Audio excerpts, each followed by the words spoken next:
Hi, this is me and this is the first video of my channel and मेरा 12th ख़त्म हो चुका है। मैंने IAC 26 वाला एग्ज़ाम दिया था और हाँ, होपफुली वो बहुत अच्छा गया था मेरे पर्सपेक्टिव से। और ये वीडियो का इंस्पिरेशन मुझे 12th में ही आ चुका था जब आई एंटर्ड 12th क्लास। तो I used to watch such type of videos जहाँ पे the creators used to tell how to score this much marks in English and how to score this much marks in accountancy and all. तो मुझे तभी से एक idea था that I wanted to create such type of videos after I give my 12th boards. So here I am creating that one video and completing the dream of mine. So now let's begin. So first let's begin कि accountancy के दोनों book कौन से होते हैं. So first to begin with is the volume 1, the green book, which is the partnership accounts, this one, and the second book, which is company accounts, the yellow book, volume 2. Now दोनों ही book बहुत important है और if you talk about the question paper, 3 sections होते हैं. Section A 60 marks, Section B 20 marks, and Section C also 20 marks. Now we only need to choose any one section between Section B and Section C. Section B में normal जो book में पढ़ते हैं वही सारे chapters के related short questions होते हैं and 2-3 MCQs होते हैं. But Section C is different. Section C में it is computerized accounting which I didn't opt for. मैंने हमेशा सेक्शन ए और सेक्शन बी ही किया था. उसके बाद let's talk about section A में क्या होता है. So section A is of 60 marks. इसमें स्टार्टिंग होता है 1 मार्क्स के क्वेश्चन से. सो हमारे इस बार के आईसी के पेपर में 5 MCQs थे. उसके बाद 1-1 मार्क्स वाले कुछ जर्नल एंट्रीज एंड कुछ बेसिक थ्योरी क्वेश्चंस थे जो कि अगर आपने थ्योरी पार्ट को रिवाइज किया होगा तो आपको आता होगा. नाउ नेक्स्ट आते हैं 3 और 6 मार्क्स वाले क्वेश्चन जो कि मेनली डिवेंचर्स, एडमिशन, ये सारे चैप्टर से होते हैं. एंड उसके बाद आते हैं 10 मार्क्स वाले क्वेश्चंस जो कि लॉन्ग क्वेश्चंस होते हैं. शेयर्स वगैरह ले लो, एडमिशन ले लो, रिटायरमेंट ले लो एंड डिसोल्यूशंस के जो क्वेश्चंस होते हैं वो आते हैं. उसके बाद सेक्शन बी में आते हैं हम लोग. उसमें आते हैं कुछ रेशियो के formulas, ratio calculations, common comparative statements and that's it. So let's start कि मैंने कौन कौन से चैप्टर प्रिपेयर करे थे. तो अगर मैं कर रही हूँ कोई डिसोल्यूशन का चैप्टर या मैं कर रही हूँ कोई एडमिशन का चैप्टर और मुझे उसमें कुछ ही पार्ट्स आते हैं जैसे पार्टनर कैपिटल अकाउंट या मुझे आता है रीवैल्यूएशन अकाउंट, तो जितना चीज़ मुझे आता है मैं उस क्वेश्चन का उतना चीज़ अटेंड करके आ जाती हूँ. ऐसा नहीं कि बस मुझे इतना ही आता है, पूरा क्वेश्चन नहीं आता तो आई वुड नॉट अटेंड. करना अटेंड बट उतना ही पार्ट जितना तुम्हें अच्छे से आता हो. Moving on to the next chapter which is fundamentals of partnership. Fundamentals of partnership एक बहुत ईजी चैप्टर है बट थोड़ा लेंदी है. तो कुछ इंसानों को लगता है कि लेंदी है तो नहीं करूँगी, आई लीव इट. नहीं, it's the easiest chapter and the scoring chapter. उसमें से 10 मार्क्स वाले क्वेश्चन आते हैं और थोड़े कंफ्यूजिंग कर दिए जाते हैं बोर्ड्स में. बट अगर आपको कॉन्सेप्ट पता है तो आपके लिए वो क्वेश्चन A1 साबित होगा. तो मेरे हिसाब से था कि मैंने जब फंडामेंटल स्टार्टिंग में था और हमारा फर्स्ट टर्म में ही चालू हो गया था फंडामेंटल्स ऑफ पार्टनरशिप और उसको मैंने लास्ट तक यानी जनवरी तक पढ़ा. तो you could imagine the level of my clearness about the chapter. तो इतना पढ़ लिया था और मैंने घर में ना I don't use to practise sums at my home कि हाँ अभी छुट्टी है, वेकेशन है, स्टडी लीव है तो I should practise. No I didn't. कभी कभी मैंने कुछ वीडियोस देख लिए थे but I didn't solve. I used to scroll through my solutions जो स्कूल में होता था, बुक स्क्रॉल कर लिया. बट नो, मैं सॉल्व नहीं करने पाती थी क्योंकि my priority was other subjects, not this. Now moving on to the next chapter which is cash flow statement. अब मैंने कैश फ्लो स्टेटमेंट अटेंड किया था. कैसे मैं बताती हूँ. कैश फ्लो स्टेटमेंट में मेन दिक्कत वहाँ आ जाता है जब आपको मशीनरी अकाउंट बनाना पड़ता है बैलेंस निकालने के लिए, फिर प्रोविजन फॉर टैक्सेशन बनाना पड़ता है. वहाँ तक डिफिकल्टी आ जाता है क्योंकि हम जब लास्ट तक पहुँच जाते हैं, लास्ट में होता है कैश फ्लो का स्टेटमेंट कैश फ्लो का क्वेश्चन. तो वहाँ तक जब हम लोग पहुँच जाते हैं तो टाइम बहुत कम बचता है और स्टूडेंट्स वहाँ पर आके बहुत हड़बड़ी करना चालू कर देते हैं. और वहाँ पर आके ये सारे अकाउंट्स एक एक करके बनाना थोड़ा मुश्किल होता है जबकि आपको वर्किंग नोट भी शो करना पड़ता है. तो उस टाइम पे मैंने क्या किया, मैंने फॉर्मेट अच्छे से याद रखा था कैश फ्लो स्टेटमेंट का कि कहाँ पर नेट प्रॉफिट बिफोर टैक्सेशन आएगा, कहाँ डिप्रिसिएशन एडअप होगा, कहाँ इंक्रीज इन करेंट एसेट्स का वैल्यू लिखना है, उसको क्या करना है, सब्ट्रैक्ट करना है, एडिशन करना है. ऐसे करके मैंने निकाल लिया था. तो मैंने पूरा फॉर्मेट याद कर लिया. अब मुझे कैश फ्लो स्टेटमेंट का क्वेश्चन दे दिया गया है. जितना डेटा मुझे लग रहा है कि आई नो ये कहाँ पुटअप होगा उतना डेटा मैंने फॉर्मेट में डाल दिया. बस इतना ही करना है. अगर वो 8 मार्क्स का भी क्वेश्चन है तो यू विल बी गेटिंग 2 या 3 मार्क्स फॉर दैट. और अगर आपको 2 या 3 बस इतना ही लिखने को आ जा रहा है, इट्स रियली हेल्पफुल यार. Now the next chapter is shares. अब शेयर्स मेरे लिए थोड़ा डिफिकल्ट था.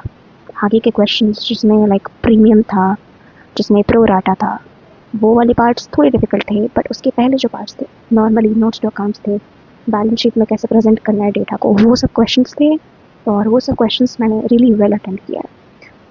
नाउ टू मी, मैं कोई ऐसी स्टूडेंट नहीं थी who used to always practise accounts. मैं खाली 2 ही टाइम अकाउंट्स पढ़ती थी। एक जब स्कूल में हमें करवाया जाता था तो एकदम ध्यान से उस चीज़ को सुनना कि हाँ एक स्टेप को कैसे करते हैं, कहाँ कहाँ मुझे स्टेप मार्किंग मिल जाएगा, कहाँ कहाँ लाइक चांसेस है कि अगर मैं इतना भी सॉल्व करके आऊँ तो I would get some marks. Now school में हमारे एक सर हुआ करते थे and he used to explain really really really well, so पूरा समझ आ जाता था वहीं पे। नाउ अब सेकेंड टाइम सपोज़ वहाँ कुछ डाउट्स रह गए तो अब पर्टिकुलर तो एक स्टूडेंट को समझाना प्रॉब्लमेटिक है, तो हमारे ट्यूशन्स भी होते थे। नाउ एक बार हमने स्कूल में कर लिया, उसी सम को हमने ट्यूशन में रिपीट कर लिया, now that would be it. क्योंकि 2 बार करना इज़ ओके, ठीक है, उतना भी बहुत है। अगर तुमने एक बार में कॉन्सेप्ट समझ में आ गया और दूसरी बार तुमने उसे कर लिया कॉपी में, तो इट्स मोर देन एनफ, आपको समझ आ गया। अगर आपको उससे भी नहीं हो रहा है तो आप और एक बार प्रैक्टिस कर लिया करो घर पे। पर मैं ऐसी स्टूडेंट नहीं थी जो अकाउंट्स को लेके बैठ के उसके लिए एक स्पेशल टाइम निकाल के उसको लाइक प्रैक्टिस करती थी, ऐसा नहीं था मेरा। And I score 70 and in accounts in my boards examination ISC 2026 and it was helpful. मैंने कभी अकाउंट्स को उतना ध्यान नहीं दिया, लाइक वो एक ऑप्शनल सब्जेक्ट था मेरे लिए बस, जो कि मैं कॉमर्स में थी तो करना था, इसीलिए मैंने किया। तो इसीलिए मैं कुछ टिप्स देने वाली हूँ जिससे आप भी कर लो। सबसे पहले मैंने डिबेंचर्स किया, both issue and redemption. Issue और रिडेम्पशन का एंट्रीज बहुत सिमिलर होता है एंड बहुत ही ईजी होता है। अगर आप एक बार समझ लो, एक क्लास लगेगा ध्यान से, एक बार समझ लो and it will be done. I swear it is the easiest chapter I've done in the book of accounts. Next comes ratio analysis. Now ratio analysis is basically popular for its ability to give marks by only writing the formulas. Now section B में मैंने जैसे बताया 20 marks का होता है वो, और उसमें ratio analysis के कुछ questions होते हैं। Now you will be given data कि ये data है and now you have to calculate debt to equity ratio. So basically अगर आपको वो calculations नहीं करने आ रहे ratio के, तो what you would do is आपको कंटेंट्स दे दिए जाएंगे, जैसे मैंने बताया कि ये कंटेंट है ना, यू टू सॉल्व की ये वाला रेशियो निकालो, डेट टू इक्विटी रेशियो निकाल लो, प्रोप्राइटरी रेशियो निकाल लो, या वर्किंग कैपिटल टर्नओवर रेशियो निकाल लो, ऐसा कुछ भी आपको दे दिया। तो अगर आपको सम सॉल्व करना नहीं आ रहा है, you just right the formula, दिल गिव यू 1 मार्क्स। 3 मार्क्स का क्वेश्चन हो तो 1 मार्क्स आपको फ्री में मिल गया just by writing the formula. And ऐसे करके मैंने इसी शॉर्ट स्टेप से बहुत सारे 1 2 करके ऐसे करके हाफ मार्क्स करके उस सेक्शन से उठा लिए थे। उसके बाद the chapter I did was goodwill. Goodwill में भी फॉर्मूलाज होते हैं और बेसिक कैलकुलेशंस होता है, तो गुडविल भी मैंने अच्छे से कर लिया। So now I am gonna recommend you a few YouTubers who really help me in my 12th accounts. Like school के भी जब एग्जाम्स हुआ करते थे तो मैं इन्हीं से पढ़ के जाया करती थी and I didn't use to practise sums. अलग से कॉपी बुक लेके नहीं बैठती थी, I just use to watch these videos and फिर एग्जाम देने चल जाती थी बुक स्क्रॉल करने के बाद। Now the first one you all would know, the god of commerce is Shubham Jagdish sir. Next is Rajat Arora sir and also Shubham Panda sir. They really helped me and explained accounts in a very simple way. Rajat Arora sir also explained really well. I used to rewatch his old videos. Like हर साल वो अलग अलग एक ही like chapters पे अलग अलग video shoot किया करते थे, और हर साल जैसे कि कुछ कुछ कॉन्सेप्ट्स अलग हो जाते थे या कुछ कुछ कॉन्सेप्ट्स न्यू आते थे, तो वो उन चैप्टर्स पे भी वीडियो बनाया करते थे, both Shubham Jagdish and Rajat Arora sir. और ये बहुत सारे मटेरियल्स भी प्रोवाइड करते थे आपको। और शुभम जगदीश सर का तो अलग से एक कोर्स भी चल रहा था स्पार्टन्स का, और लास्ट में परसेंटेज पोस्टर का, तो लाइक बहुत सही चल रहा था।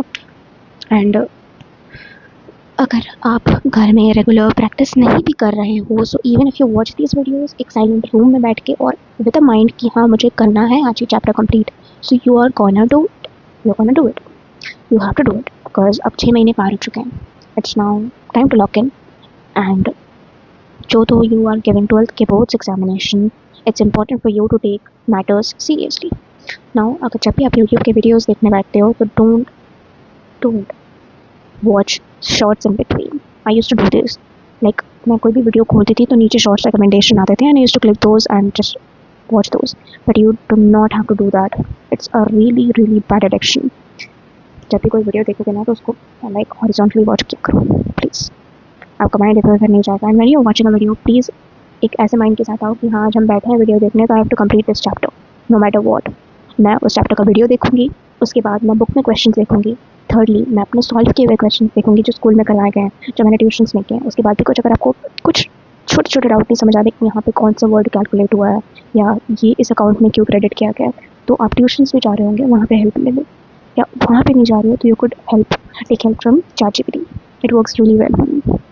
सो that's it for today's video. और it worked for me and I hope it would work for you. ज़्यादा मेहनत करने की ज़रूरत नहीं है, accountancy is just a side subject. अगर आप नहीं फोकस कर रहे हो तो, अगर आप फोकस कर रहे हो it's a different matter, whole different matter, you have to work really hard. But अगर आप नहीं फोकस कर रहे हो, you just want some passing marks, कि खराब भी ना दिखे मार्कशीट और पास भी हो जाओ, then up for my tools and the chapters I did, it would work really well for you. Okay?